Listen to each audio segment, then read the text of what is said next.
Welcome to Beyond the Call, an I-24 podcast. This is episode 2, and I'm Nancy Brightman, Director of Sales and Marketing, and your co-host.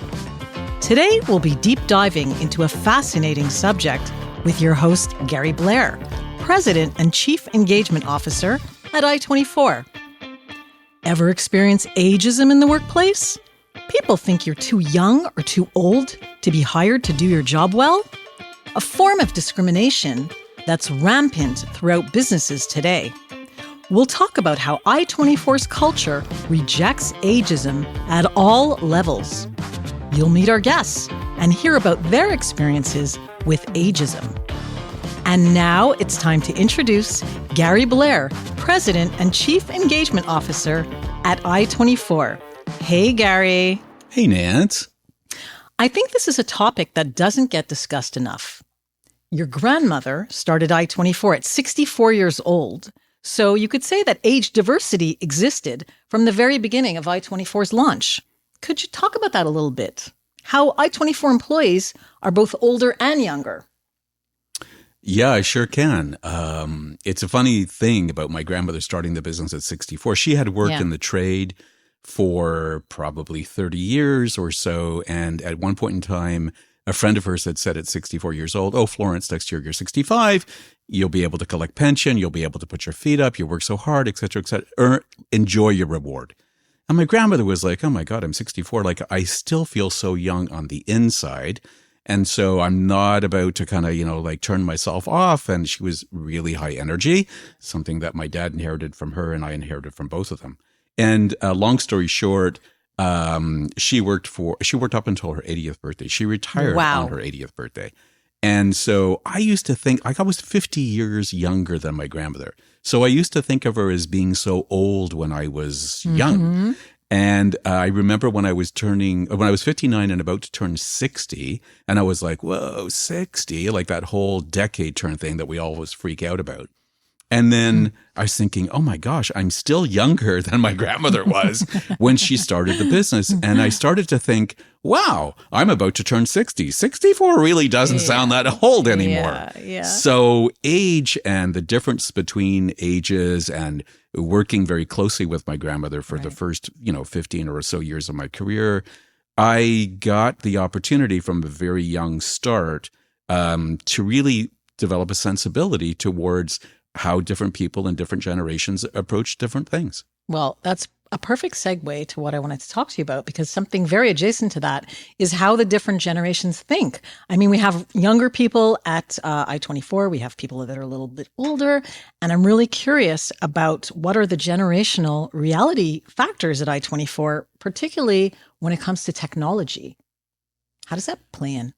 Well, again, really interesting because we have always worked with technology. So when technology started to really hit the scene way back in the day, we were one of the very first industries, certainly amongst the early industries, to adopt that. So it's just always been something that I've worked with. Mind you, I will say, and I say this all the time to folks, I was born in the pre-internet. So I have a pre-internet brain. Right. And but the thing that if I've discovered anything along the way is, human beings are really adaptable. And I don't think it's really about adapting to technology, regardless of whether you've, again, from, the perspective of somebody my age, but it's really about the openness to change in general. That's very true. And the appreciation of the fact that people approach things from their starting point. Right. And the starting point, as I've gotten older, I realize for different people is very different. When I make cultural references and I get sort of a blank stare back and I realize, well, that's my starting point, but not her or his starting point. Right. And I just think that it's really important to be open, to be conscious of that, and to be sensitive to it. Yeah, I completely agree with you. And just getting back to the idea of ageism and the reality of ageism, I mean, some of the stereotypes that exist, unfortunately, are like if someone is younger, they're not reliable, they have a lack of knowledge, they have a lack of experience, and maybe a lack of maturity. And then when they're older, exactly what you just touched upon, they don't know technology. They have outdated ideas and less energy. And like personally, I have not seen that at I-24. I think that we have to bust some myths today. And maybe there are some truths in some of those stereotypes, which I want to put out there as well. And we have two guests with us today that I'm really excited to talk to at I-24. And I'm going to start with Chris because we talked about technology. Chris, could you please talk about your role at I-24? And I want to hear your thoughts on the subject. Absolutely. So my current role at I-24 is part of the programming team. My main duties will include onboarding clients who are about to build a script or start with us, as well as maintaining and keeping their script and our information we have for them up to date and relevant to their needs. Right. As for the part of, I'm sorry, what was the second part of your question? Well, I just wanted to know what your experience has been personally, if you have ever felt that the concept of ageism has related to you in your role and what you've observed and just your general thoughts on how that has been your experience at I-24. All right. So naturally, I didn't start in the programming department. Like most of our staffs, we normally start as agents and work our way through the company, depending on our personal strengths and capabilities. And I must say, when I started, I was in my early 30s. And I was very much surprised that there was, for the most part, I want to say a younger crowd than myself working as my coworkers at the time. Even my direct superior was someone who was younger than me. Right.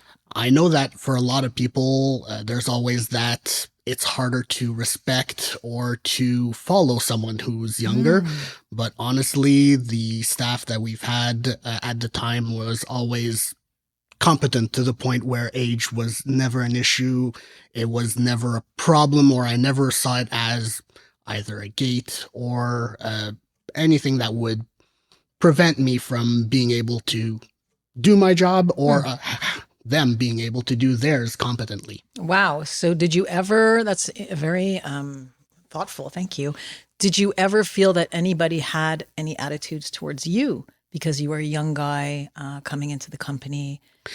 I think maybe there may have been a slight resentment at how fast I went through the ranks. I like to say that I put it really early out there that I was interested. Was that age, or they just hated you because you were so smart? Well, smartism. Yeah, smartism. That's our next topic. I definitely felt the very much deadly burn of smartism. But no, it really, as far as my age or as far as how either younger or older I was compared to some of the staff, I don't believe that ever really came into play as how I was perceived or, again, how I perceived others. I like to think that I had competent coworkers at just about any of the levels or plateaus that I've worked in. Okay. Amazing. So I'm going to bring Mia into the conversation. Mia, can you talk a little bit about your role at I-24? And same questions. Have you experienced ageism in the workplace? You started, I understand, at 18 years old. You were a baby, a little baby. And that's ageism, Lindsay. You were like a little baby. So anyway, it'll be a compliment one day, Mia. Yeah, exactly. Oh, it will You'll be happy to be called a baby. Trust me. I agree. So talk about it. Yeah. Your role, first of all. Well, first, my role is ops manager, so operations manager. I started in the call center as an agent as well. I started a little bit earlier than Chris. I actually helped train him as a dispatcher, which was really funny. But yeah, I was the baby for several years, actually. I was the youngest. And every one of my colleagues in the call center were all in their 20s or early 30s like Chris. I was really like a baby. She said it. I didn't. Yes, I was a baby, and I'm happy to say it. I was a baby, and but I was also a mom, and so that kind of helped, I guess, because I was the only mom at the time in the call center, and I was really young, and so I also had a lot of baggage, I guess, like life experience, even though I was young. So that helped, but I was still perceived as really young. And like Chris, I went up the ranks kind of fast. Right. And so you had smartism too. I Like there had was smartism smartism against too. you. Okay. And I loved working, and I'm all hands-on when I work. And I think that even if I was young, it showed. And so I went up the ranks really fast, and people were a lot older than I was. And so me starting to do disciplinary measures or things like that, having to handle tough conversations with people a lot older than I was. What was that like? It was slightly difficult. We've had some funny stories with employees. Would you like to share one without using names? Well, we've had, so when I first became a team lead, Sabrina at the time was the ops manager, and she had posted that she was looking for a team lead, and I applied for it. I was currently a dispatcher, and I wanted to, do something else. I thought it was fun. I like learning, and I was kind of looking for something else to do, and so I did.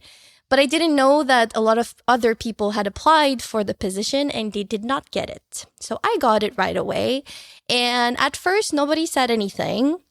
And I slowly started working with some other dispatchers, and I could see that there was some resentment. And I didn't really know why up until someone really lashed out on one of my shift. And the person started kicking off the, we had a printer on a desk. And she started like kicking on it, and she was very pissed. And I think that we can do a reality show at I-24. Is there going to be a spinoff? I actually already had that idea when we were working as at the team lead, the evening crew. It was going to be called Support This. I think a better name would be like, let's play off on The Office and call it now The Remote Office. The Remote Office? Oh, I would love that. I love that. Yeah, so no, at first it was slightly more difficult. And even as I went up because I stayed team lead for a while, because I was still studying at university at the time. Mm-hmm. And so I was working in the evening crew as well. And then eventually Chris moved up. And so I took his position as a trainer. Okay. And that caused a few conversations. And, people were not all that happy that I was to review their mistakes or that I was to coach them on things, even if they were older. So I want to know, though, just to stop you for a second, did anybody ever directly say, you're too young, you don't know what you're doing, you don't understand, you're not qualified to tell me, someone older, what to do? Did you ever have that direct confrontation? I did, and it was one of the first training groups that I did, which was an older woman, and honestly it became to be one of my favorite training group, although it was the most difficult or challenging. How did you deal with it when she said that to you? Well, I like learning, right? And so when Chris trained me to become a trainer, he first told me that I needed to know what I was talking about, and I needed to firsthand learn myself what I needed to teach. And then if I have the answer, good. If I don't, search for it and be open about the fact that you don't know the answer. And she would constantly question every single thing I would say. And the thing is, the more she did, the more confident I became in myself because I had the answers. Wow. So the fact that I was no longer hesitating, or I knew for a fact that, I'm good in my chair. Like I'm sitting in the right chair. I know what I'm doing. The fact that I'm young is irrelevant. And I think that confidence and the fact that I did not flinch and I knew exactly where to get the information and provide everything that she was asking, she eventually came around and understood, like, okay, so you're young, yes, but you're there for a reason. Mm-hmm. And she respected that. And she told me, she said, at the beginning, I didn't really know if I was going to like it. I thought that it was a little odd that you are not even 20 and I'm in my late 40s, and you're the one training me. But we came around and we've come a long way, and we still to this day have a very good professional relationship. And so that's amazing. I think that's really very, very interesting. And so how old did you have to be in your mind? Because did you feel like you had to work harder because you were younger? And I also want to know, part two of that is, at what age did you stop getting comments about your age? Or do you still experience that? I still do. I mean, I do interviews nowadays. And I think that even remotely, I probably look even younger than I do in person because you can only see the top like half of my body. And so I think that it changes the way that I present myself, the way that I speak, the way that I act, I think had to do a lot with how well perceived I was based off of my age. And it's really funny because I guess that's the way that I am, but I'm very like business casual, things like that, because I think that this helped me a lot with how serious people took me whenever I brought something. To this day, I still get comments, but it's much less. I think that it's mostly because sometimes we have to talk a little bit about ourselves. And if I come and say that it's been 10 years that I work at I-24, people are like, whoa, you look like you're 20. How old are you? Yeah. So it's mostly there, but I never got back any comment about the fact that I was young and I shouldn't be in the position that I am. Right. I've held this position for now almost 5 years. Right. And I've been in the admin team for a long time. So most people are used to how I work and they know exactly what I'm doing. So no, I think that it has changed. But even within the admin team, I think that I had to work a little bit to not to earn trust, but to show that I was there for the long run, that I really wanted to do good, that I was not just going to disappear because I'm young or something like that. And that's another thing, right? Yeah. People think that, oh, that person is young. They're just here. It's a parking spot. They're here for a year. They're here for two years. Chris, can you talk about that a little bit? Well, sometimes that is the reality. We've hired a lot of students who we know have a very, they have date de péremption. They have an expiry date. Okay, but Gary, continue on that. And then I want Gary to jump into the conversation. But other than that, no, it's never really been something that's too troubling or anything that's really either damaging where I'm seeing, I see the timer on your forehead. Or I fear TikTok, the potential timer on your forehead. See the TikTok. That's old. TikTok. Nobody says TikTok anymore. Oh, yes, they do. Oh, yes, they do. Only it's a different reference this time around. But yeah, you have definitely both among the younger crowd that will last with you for many, many years. And you have, maybe stereotypically older people who are generally more stable and whatnot, who will surprise you and disappear in a fortnight.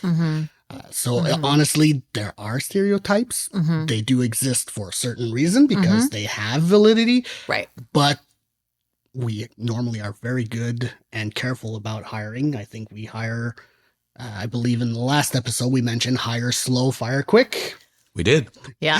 And that is something where we are, I think, getting very, very good at sensing and getting a feel for people and bringing in the good ones. Yeah. And I agree with you. And I want to jump to Gary, and I want Gary to talk about the fact that, Chris, you talked about hiring students and they have an expiry date. And I think that I-24 has an interesting perspective when it comes to that. And I'd like you to jump in on that, Gary.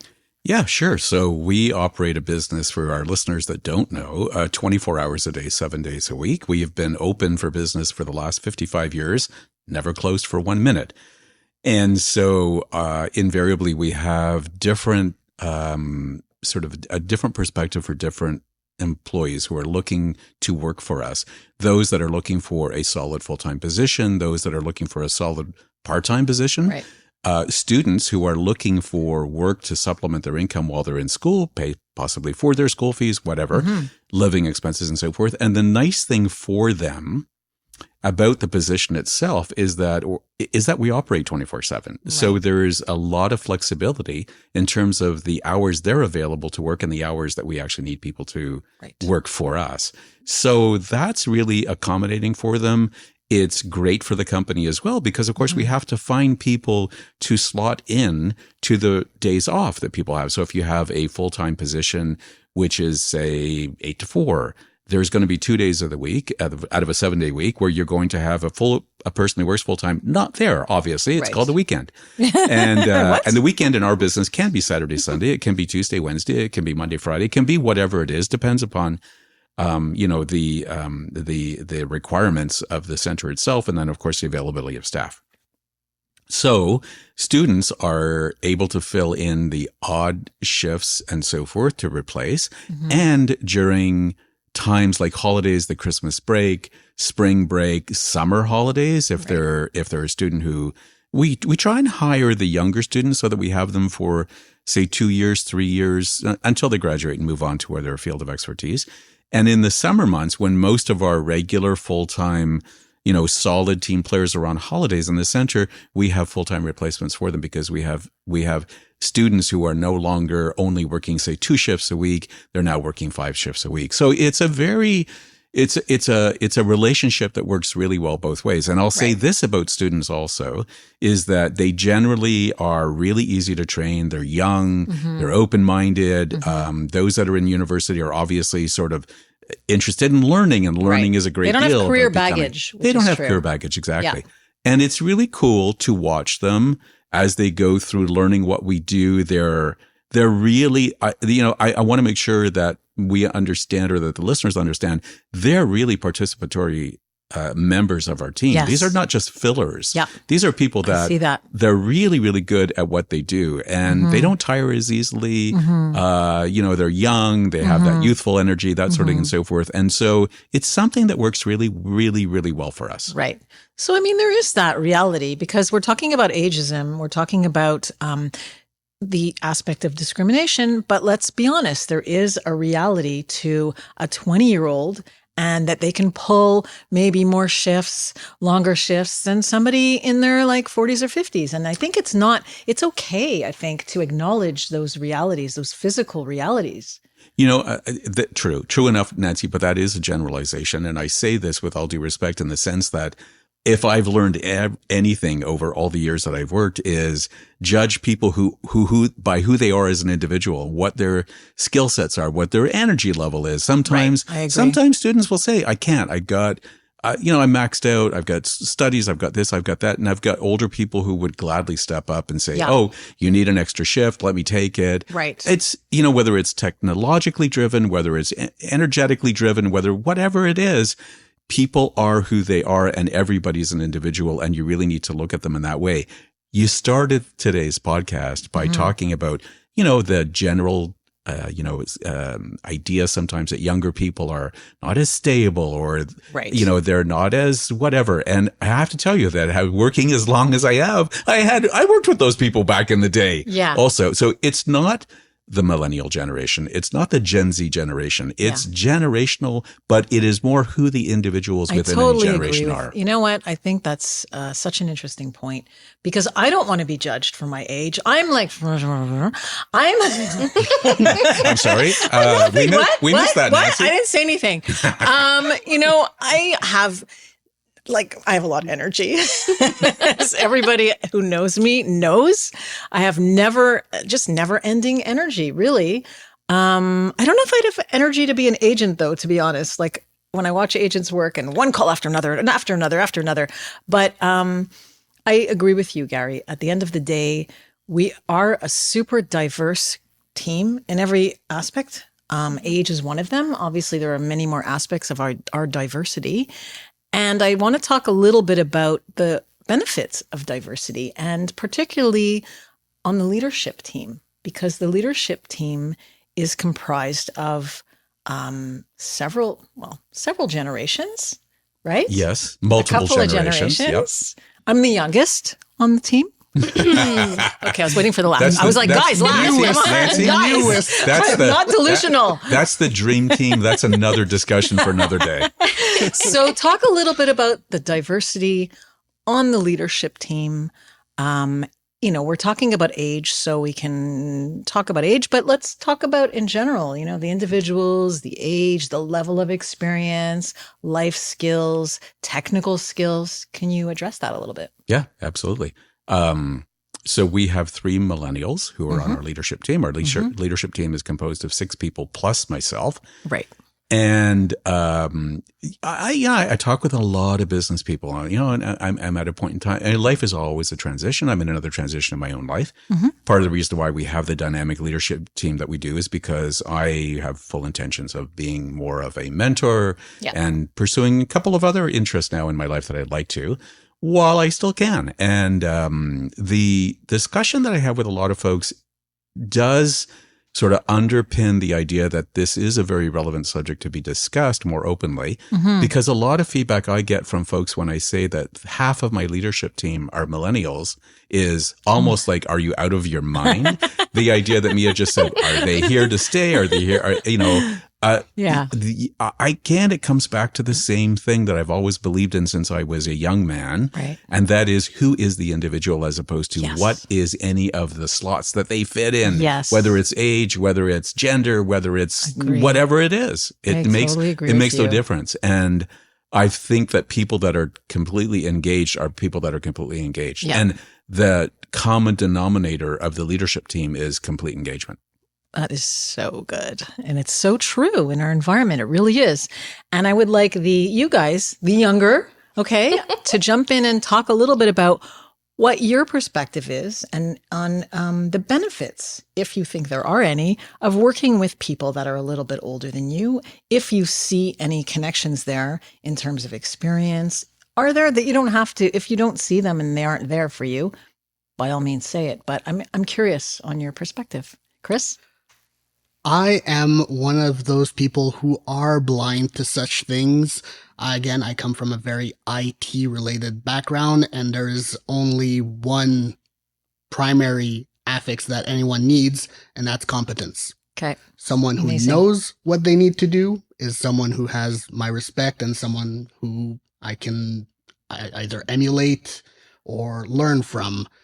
It is that singular quality normally that I look for or that I see when I'm looking at someone else. Are they able to do their job? Are they able to do it well?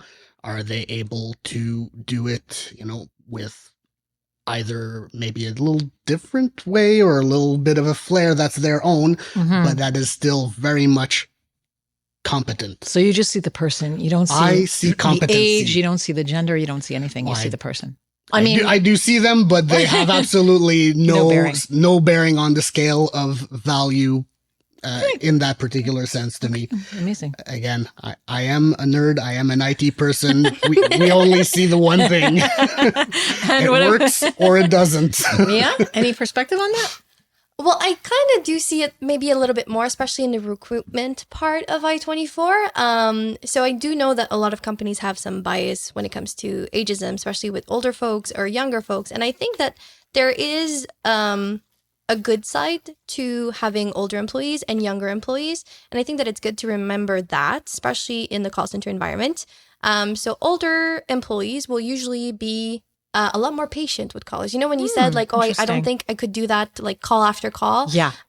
So in our agent pool, we do have some older agents, and they are usually very calm. They're not as stressed. They don't get really. What do you think that is? Do you think it's life experience? I think it's life experience, but also knowing that it's not that much of a big deal. Okay. Knowing the importance of, it's just a call. They're not mad at me. They're not impatient towards me. And it's okay. Like, they've been through a lot of stuff. So a caller is just a caller. It's a 3-minute conversation, and it just flows, and it's natural for them. And they have this understanding also towards people that usually comes with a lot of experience, I think.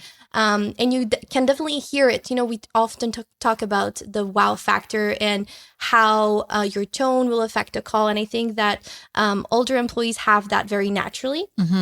So I think that's a very good side of having older employees within the agent pool. Now, for younger agents, we usually typically think, oh, well, they don't have life experience. It'll be very hard to train. Well, technically, you have to see it as an opportunity. You have a lot to train. You have a lot to teach. It's a great opportunity to say, you know what? I can actually teach them anything, and they'll absorb it, and they can become the best agent ever and probably stay within the company for a long time. And I think that even staying within like the company, a lot of people that are older are definitely looking for something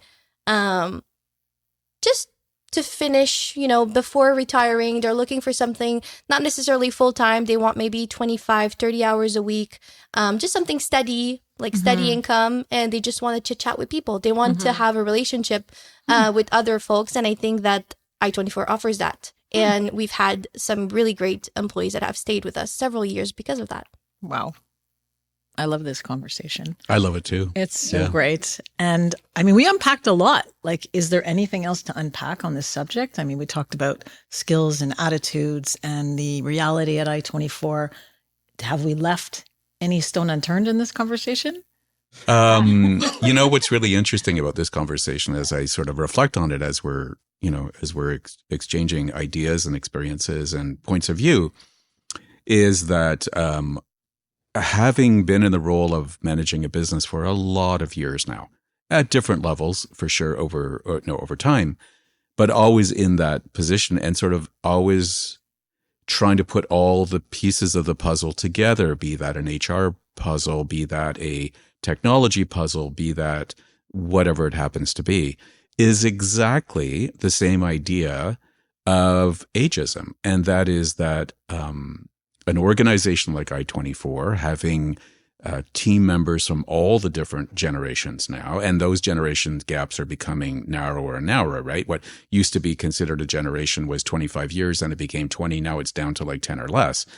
They're all pieces of a puzzle. And really what you need to do is put the pieces of a puzzle together in the right way to make something which is beautiful and finished.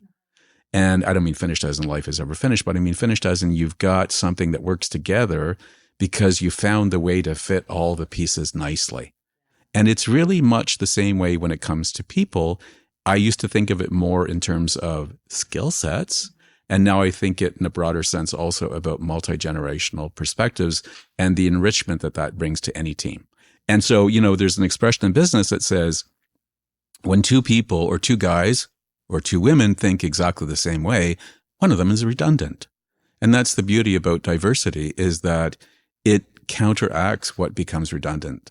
And redundant can be something as simple as everybody's thinking the same way.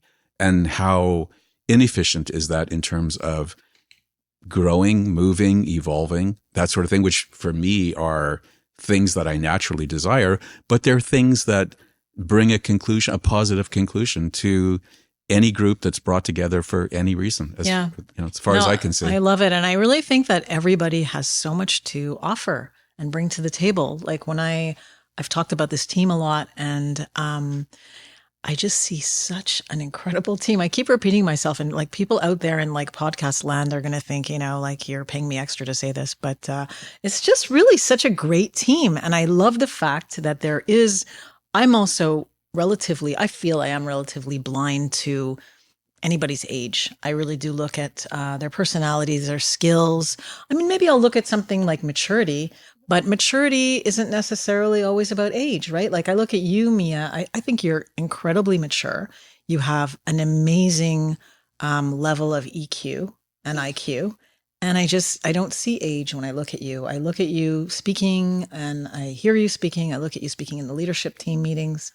And I'm just like super impressed. I've seen you in meetings with team leads, and I'm like, it has nothing to do with age. And I can't believe, not that I can't believe your age, but there is maybe like a preset that you think someone younger can't possibly have a lot of wisdom or EQ, or it takes years to acquire that.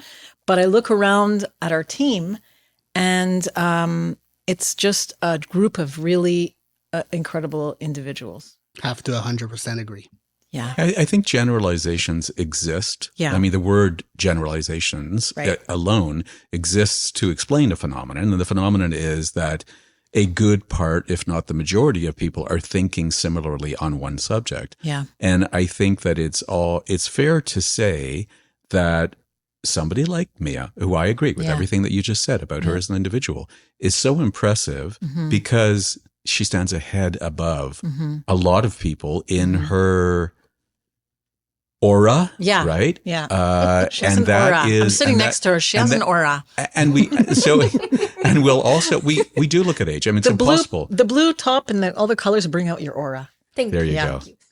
But it's impossible not to look at somebody and realize that we do have preconceptions. Yeah. We do, all of us as human beings. And the battle for us is to make sure that that doesn't become something which is problematic, but it's something that triggers in our mind, right? I have to get back to the idea of looking at people as individuals and not looking at people in terms of generalizations. So it's a constant reminder when you're sensitive to it and when you realize that being sensitive to it is going to allow you to interact with that individual or that group to the mutual benefit of everybody. I agree with you. And it's funny because I wanted to bring this topic up, not because I thought it existed at I-24, more because I was in awe at how much it didn't exist. And I have experienced it in other companies. So I thought this could be an interesting conversation for other companies and other people to reflect upon, because this really is not the experience that I've had at our company. Well, I'll tell you something else about my own personal experience is that I started the podcast by talking about, you asked me about my grandmother and I was saying she was 64. I was telling you about when I was 59, about turned 60 and da-da-da-da. And I really have never felt my age. So I'm older than my grandmother now when she started the business. So it's, I kind of get involved in conversations with younger people that do come in, to the organization or who have been in the organization for a long time, but like I'm, who are still much younger than I am. Right. And I don't perceive my age for what it is. I just have a lot of energy. I always have. I've always had curiosity. I mean, when I look at the leadership team, I see myself in many, many ways being reflected. I think that's normal. I think we draw the energy that is, what are our natural skills, what we're really good at. We bring that to us and we offer it to people in return. So I think that's part of the reason why we have a great team. It didn't happen overnight. No. It didn't happen from one day to the next. It was a process in time. And as more people have joined the team over the years, and I'm talking longer term now, it is, I agree with you. It is an amazing team, but it's part energetically. It is. That's such a great point. The energy around the office, and even not in the office, because a lot of people, as we know, are remote and people drop in the office every now and then for various reasons. But every time I'm sitting in a room with members of our team or sitting one-on-one with a team member, I have one-on-ones with Chris and me and I have spoken, and I've spoken with, Sabrina and just throwing names out there, Alex. I mean, everybody's just has such great, positive, warm energy. And I'm going to say it again. I'm sorry. I'm repeating myself. I have never experienced this level of energy fusion that is just so bright and positive. We have the right piece for the right puzzle. We do. Really. But it's our culture. It is our culture. I agree with you. And we're so protective of it. And every time, I mean, I've been in a position right now where I've had to hire a few people for the marketing team. And I am so protective of that. And I just want to tell one tiny little story. And Gary is smiling, so he probably knows what I'm talking about. There was an individual we were going to hire for a recent position, and I'm not going to say in case they're listening. And we didn't, I said to Gary was just having a feeling that that person he didn't like, or not that he didn't like, because Gary's very easygoing, but there was an energy he wasn't feeling. He just wasn't feeling it. And it bothered me. He had all the skill sets. He had all the skills. He was like more than qualified. Yeah. Plus. More than qualified, eager, great attitude, everything. He had everything we needed. And Gary and I spoke, and I said, Gary said, I don't know, you know what? I'm not really feeling it. And he said, but if you're feeling it, like, hire him. And then I walked out of Gary's office and I was like, I cannot hire somebody, even though I was interested in him. I had maybe a reservation or two, because you never know, right? You just never know if somebody's the right person for the job until they're in the job. But it bothered me so much that Gary did not feel it that I said, no, I'm not hiring this person, because we're so protective of that energy. And if somebody on the team isn't feeling it, I did end up hiring an individual 2 weeks ago, and I spoke to her for 2 hours in the interview. And then I just really loved her from the beginning. And the next day introduced her to the entire team and then invited her to our company party. Totally blew her mind. She was like, what? Are you people crazy? And everybody loved her energy. And we hired her, and she's been incredible. I mean, she's so if I can just add to your story, Nancy. Please. about the not feeling it. So again, and coming back to what you said, Mia, earlier about the experience of older people and how they're able to interact with callers sometimes differently when the caller is a little bit more, let's just say, stressed. With age comes wisdom if you take the knowledge that you've learned over life and you reflect upon it. Mm-hmm. And so if there's anything that I've also learned over time, it's to like listen to my instinct. Mm-hmm. I worked with a really wonderful woman for many, many years, and she taught me that we intuitively, by virtue of our biology, feel things before we think things. Mm-hmm. So she taught me the importance of listening to your emotions so that you can frame your intellect differently when you think about something. Because your emotions are telling you if you're feeling comfortable. They're telling you if you're feeling uncomfortable. They tell you if you're feeling threatened. It's a natural thing. It's what kept us alive as a species for an awful long time was we were more emotional than we were intellectual. Of course, the brain got bigger, the thinking mind, and we won't go down that subject because that's 10 podcasts. But I listened to my instinct. And when I haven't listened to my instinct and made decisions that were contrary to what I was feeling, I never did not pay the price for that. You know what? That is a whole other podcast, but sometimes it is hard to know the difference between fear and instinct, right? Because sometimes we do have fear about making a change or going in a certain direction that could just be anxiety. So it is a little bit complicated sometimes to sort of say, is that fear or is that instinct? Yeah. And I have been caught by that a couple of times. I think everybody gets caught up by that because when we're younger, emotions are what really drive us more than anything else. So, but no, I mean, in terms of when I'm talking about when I have that feeling, it's not, I question myself as to where it's coming from. Right. And I never make decisions based on fear. We were talking actually earlier this week. Yeah. The lovely part about getting older is that it doesn't intimidate you. Yeah. Yeah. Totally agree. Yeah, it just doesn't. I know. At least it doesn't me. No, it doesn't. It doesn't me either, really. I mean, it is a sort of a benefit of getting older. If we're going to sort of like look at that, on that note, Gary, we do have to end this podcast at some point. No. We have to end it. So I'm going to ask you guys one final question. I'm going to start with, I'm looking around the room. Gary, today, in this moment, what are you grateful for? So I'm going to try and not be emotional. It's okay. You can be emotional. But I recently lost my dog. And we had him for 9 years. He was a rescue.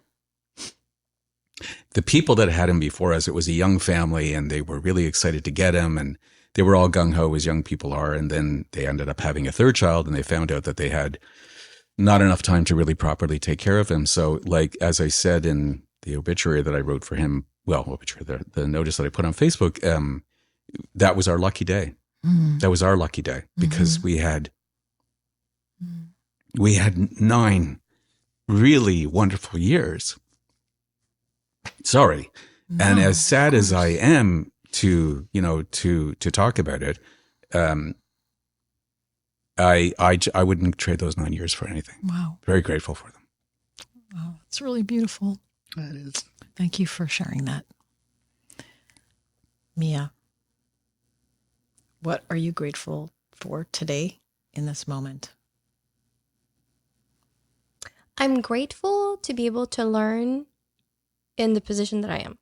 I'm very grateful. I think that it keeps evolving each day. And when I first got when I got pregnant, I had to take the decision to either continue my studies and leave I-24 or continue I-24 full time. And I've had doubts about my decision. Like, am I taking the right decision? And I think that now I can say that I took the right decision and I'm really happy by how things are turning out.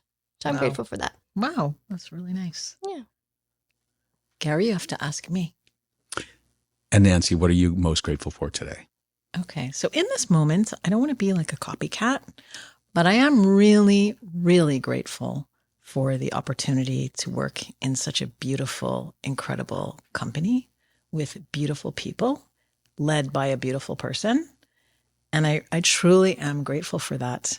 And I am grateful for spring, I will say. I will say I'm grateful for spring too. Chris, what are you grateful for today in this moment? Oh, sorry, Gary. You touched me there. I will have to say, genuinely, I am grateful for cheese. You're not going to make us end this podcast on a cheesy note. I most definitely Chris. Okay, Chris, if you're grateful for cheese, at least tell us the type of cheese that you're grateful for. It is the whole bracket and spectrum of cheese. Well, share the grateful cheeses. Cheese is one of the most... I have to find the right word here. It is the most transformative of ingredients that we can have. Okay. You have yourself a hamburger. Yeah. Add pickles on it. What is it called? It's a hamburger. It's a hamburger. Okay. Add some tomatoes. Add some lettuce. Add ketchup. It's a hamburger. What is Still it? a hamburger. I think I know where you're going It's a with this, Chris. hamburger. But if you add cheese, Then what is it? Let's say it together. It's a cheeseburger.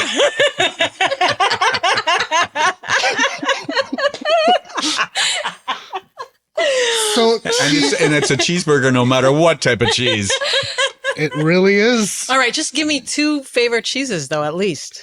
Cheese curds, absolutely. Poutine is the currency of the IT department. Okay. The IT team at I-24. Okay. We don't trade favors. We trade poutine debts. Okay. And otherwise, apparently Derek has quite a debt towards Sue.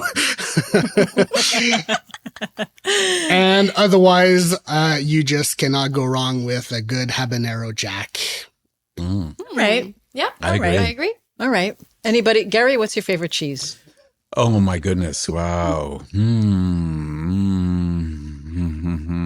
I love all cheeses. I love so No, many. you I have don't to pick know. one. Top of the list, top of the cheese list. Cheese gratitude list. Parmesan. Really? Yep. Okay. I'm not judging your cheese choice. Nia? It's a very Italian. Nia, what's your favorite cheese? garlic boursin. Ooh. Yeah. Okay. That's my favorite one. All right. Nancy, what is your favorite cheese? I love, the one that popped into my head is Gruyere, because I just love the meltiness of it. But I also love, I've recently tried truffle cheese. Ooh. Truffle cheese. I don't want to like plug any places, but there is a great place in NDG that has lots of wonderful cheeses. And some people in the audience may or may not know, but I'm not going to name it because that's not what we do here. But yeah, I love this truffle cheese. I can't stop eating it. It's like addictive. Next office party, can we get some of that? We're going to get some truffle cheese. So we do have to all Nancy end. has to do is divulge the name of where we go. We do have to end the podcast. So I'm going to say to our audience, thanks for joining us. This has been Beyond the Call, an I-24 podcast hosted by Gary Blair. We hope you enjoyed this episode on ageism in the workplace and other things like cheese. Please subscribe and share wherever you've listened and leave a comment. We'd love your feedback and suggestions. Today's episode is dedicated to Eli Pinchuk Blair, who was a wonderful companion and will be sorely missed by his family. To learn more about I-24, look for us on Facebook and Instagram and LinkedIn. Did you know that I-24 is proudly 100% Canadian owned and operated? All our staff and call agents live and work in Canada. Not everyone can make this claim, so do your research before you hire a call management firm. Be sure to visit our website at i24image.com to learn more about our call management and multi-channel business solutions. I'm your producer and co-host, Nancy Brightman. Assistant producer, Ariana Giangrande.